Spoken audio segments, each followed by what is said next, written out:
Okay, good morning and assalamualaikum to Miss Jane and everyone. My name is Anik. Today we're going to present the benefit of AI as our oral presentation. My name is Victor. My name is Roland. My name is Nikita. Alright. So first, what do we think about AI? Or more importantly, what we understand about it and what we understand what it will become. Let's see. Is AI this perfect creature that will become human nemesis? Or is it another mindless killing machine? A bit dark? Let's take a turn.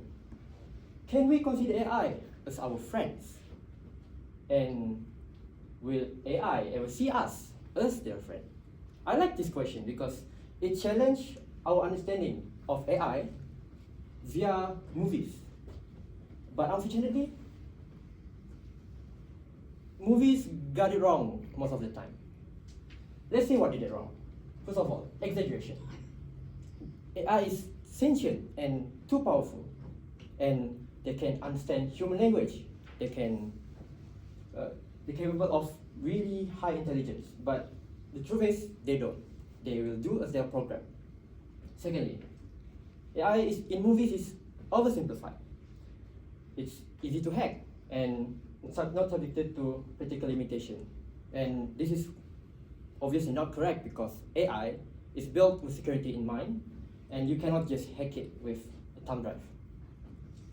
And AI cannot form emotional relationship.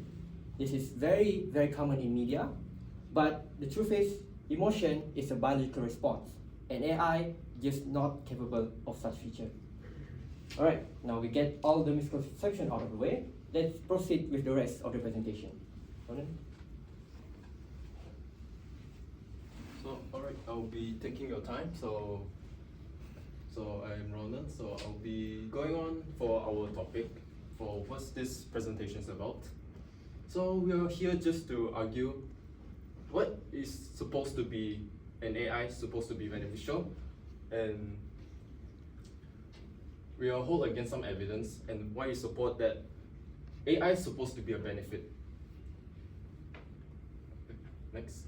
So any general thing for any presentation slide, we'll be going on to each slides that we are supposed to given to assign to each member. So Victor over here will be talking about the introduction and conclusion. Anik over there will be talking about the pro-argument. As for I assign, I will be talking about the pro-argument too. Second pro-argument. And last, my friend Nikita will be talking about the con-argument or counter-argument. And insightful remark, is that right, Nikita? Yes. Alright. So, Victor, you'll be taking. I am Victor. I'm going to talk about what is AI. So, AI are a man-made intelligent system that can mimic human cognitive functions like playing games, understanding speech, and recognizing patterns. They learn by analyzing large amounts of data, finding patterns to inform their decision making. If you look around, right, you can see that AI is actually all around us, from our Face ID in our phones and self-driving cars like Tesla, and even nowadays Google is integrated with this predictive search algorithms, which is when you type, for example, like best BEST on a search bar, it auto generates like suggestions like best movies, best car. So that's what it is. Next, I'm going to talk about difference between weak AI and strong AI. So weak AI, it operates within a limited context and focus, and is designed for narrowly defined problems.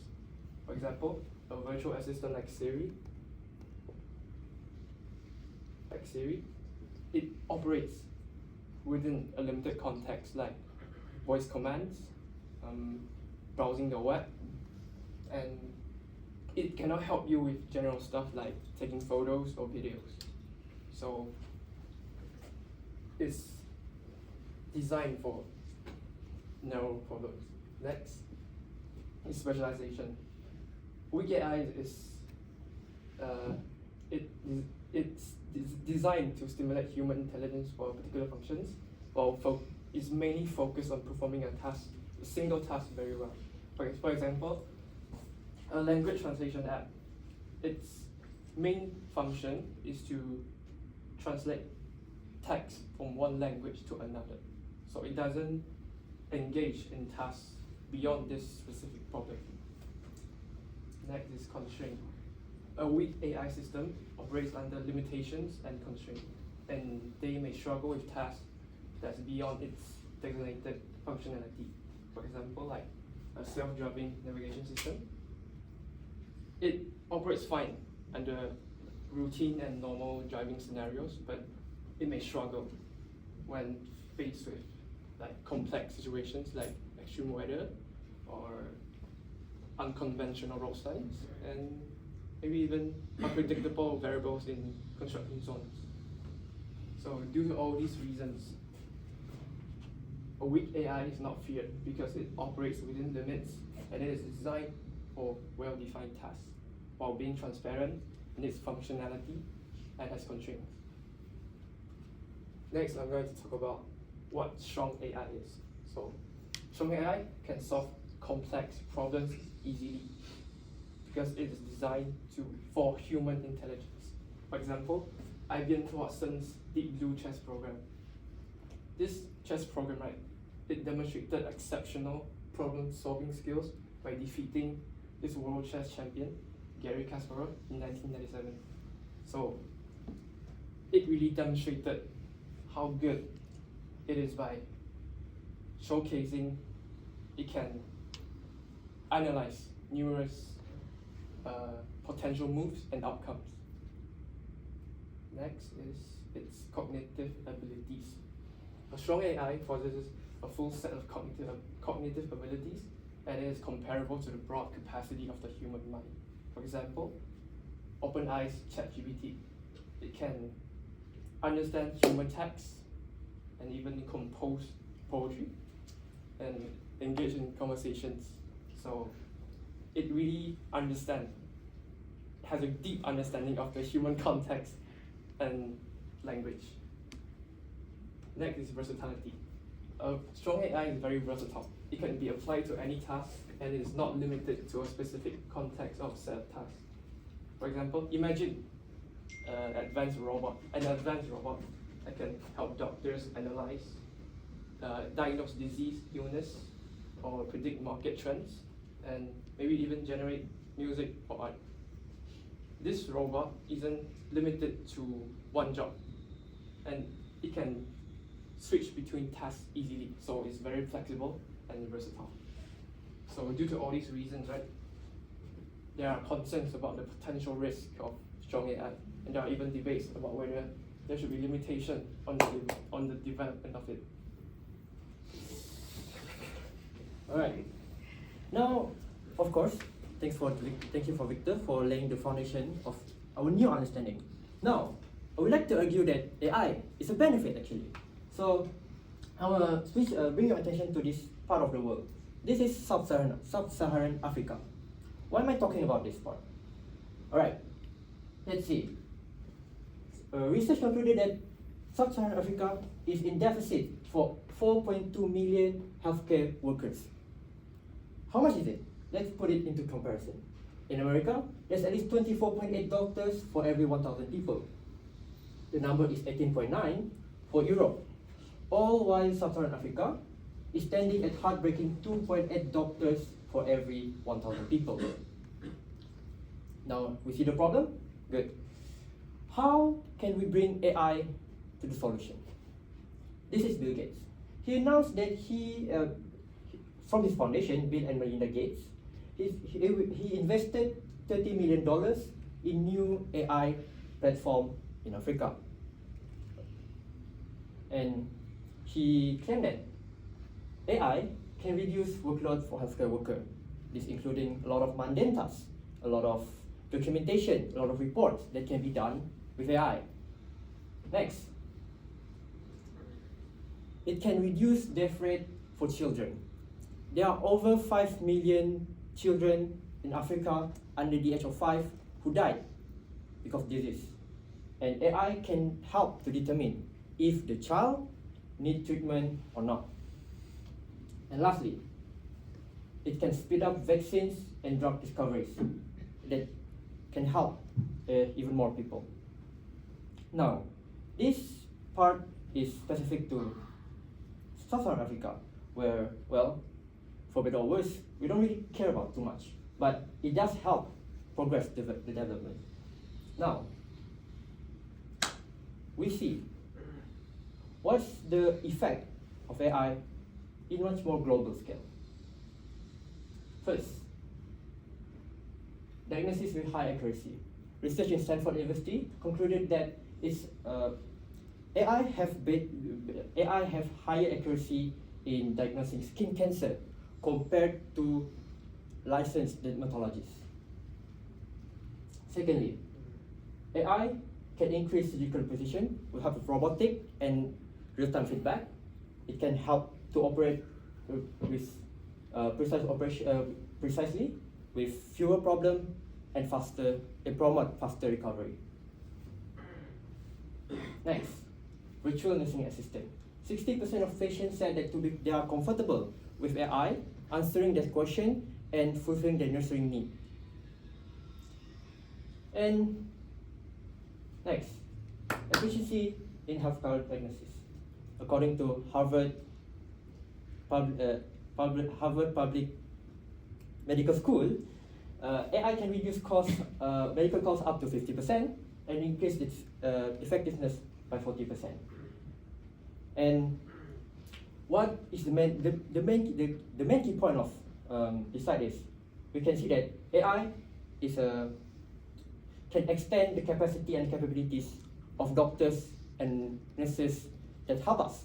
Therefore, its benefit can reach even to more people, helping this all great, contributing to a better world overall. All right. But the benefit, the strength of AI doesn't lie all in its specialization, but in versatility. Therefore, I welcome my friend Ronan to talk about different advantage of AI from different perspective. Alright, thank you, Nick. Okay, before we go in my second point argument, so let's think about it. What's going on in the past? Have you ever thought of? Oh, sorry. Have you ever thought of in the past decades what have workers have done before this? Like human resources, maybe manufacturing. Have you ever thought about it? They spend a lot of their time on their job. Okay, let's see. What are the past decades of what countries have overworked themselves?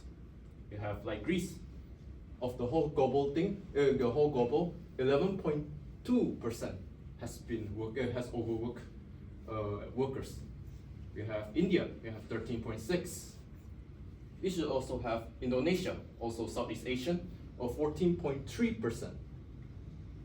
South Korea have 22.6% of overworked workers. And lastly, you have Turkey, 23.3% of it. So, what am I saying this for? So, this is where supposed to be AI should be crucial to help each individuals of each countries that are overworking themselves, the workers that are overworking themselves to reduce death rate or over exhaustion. So, go to my part. Sorry, too bright. So this is what their past is supposed to be. AIs play in their roles, so we can use them as substitute or probably replace them, so we do not have much of a case of overworking employees or workers. Like now, we have manufacturing using an AI or machines to help them to build manufacturing. They are also precise because some workers they also have made mistakes. But as for AI, as for what they program or design for, they are efficient, they're accurate. Overall, they will be excel at their job, what they're supposed to do. Last one, of course, our lecturer as well will face a lot of this problem. They will be working a lot of workloads as well. You agree? Yeah. Okay, some extent. Yeah, but still, human resources will be the one also have a lot of workload. So you have this software, a cloud application from Workdays. It's a built-in AI. cloud application to basically just reduce their workload. They doing like repetitive stuff for their invoice and stuff in the human resource. Is by Yazar. As for any information from him. So throughout all this, we also have another example of a construction site. I just said about it. So let's talk about geospatial. This is also from a construction site. Oh, I did this.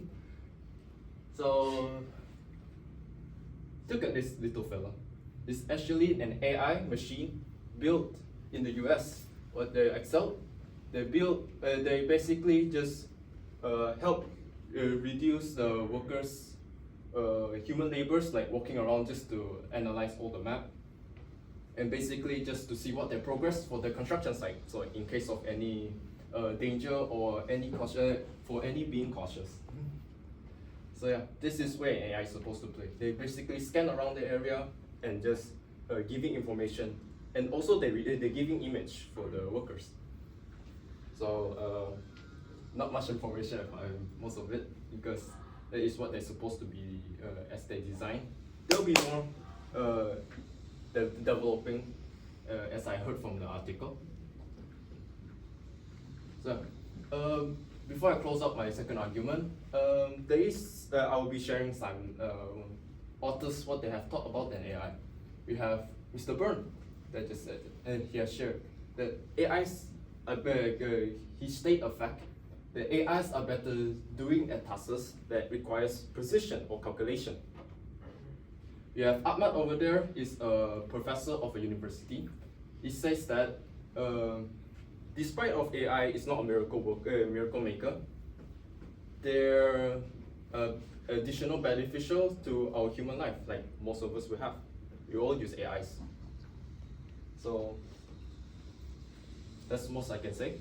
So Nikita, I'll pass it to you. So as mentioned earlier from Victor, you can say that I mentioned earlier the AI taking everywhere, Face ID, phones, watches, everywhere. You can say that it can concern the privacy, security, and concerns of AI. A lot of people say that in nowadays because the trust of AI fallen down around 2021 year. The people say AI is predominantly used for intrusive surveillance infringing individual privacy. That people who saying that, they have a real reason to say that because the situation with the Ebola virus in Africa happened in 2021 year when the government said we will use AI to collect data for treating you. But actually the data that was collected from AI, from watches, from phones, was not real to treat them.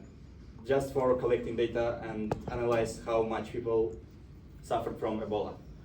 But this is a very strong argument. Of course, a lot of people after this situation fallen down trust in AI, but AI ensures the public safety.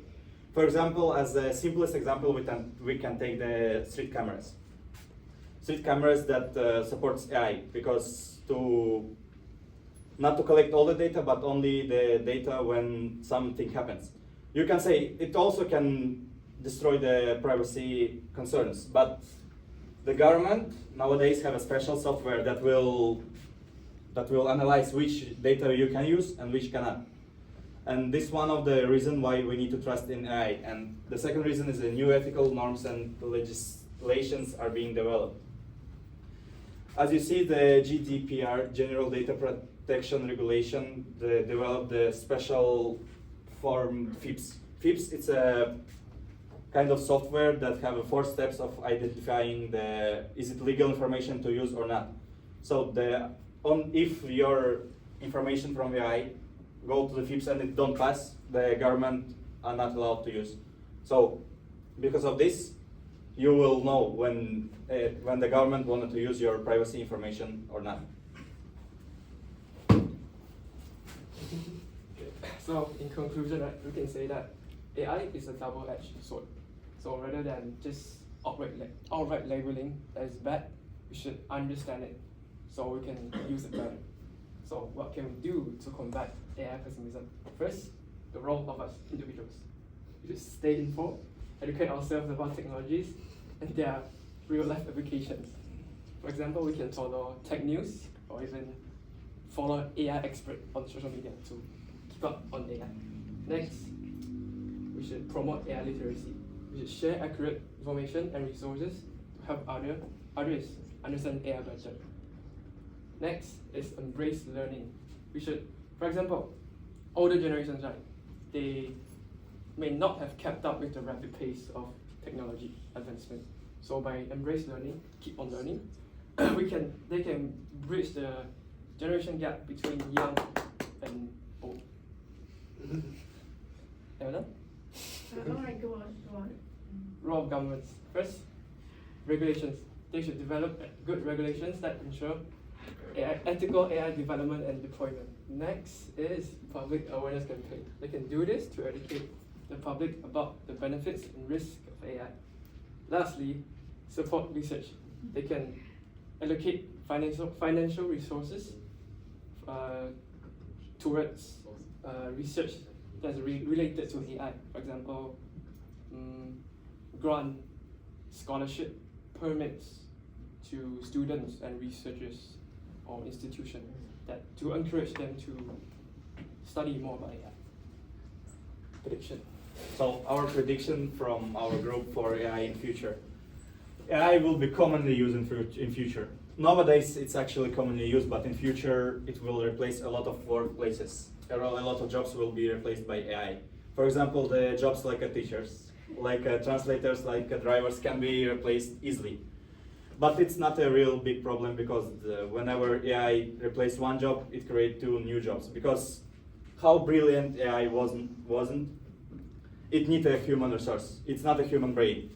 So it will never replace the human brain in our prediction.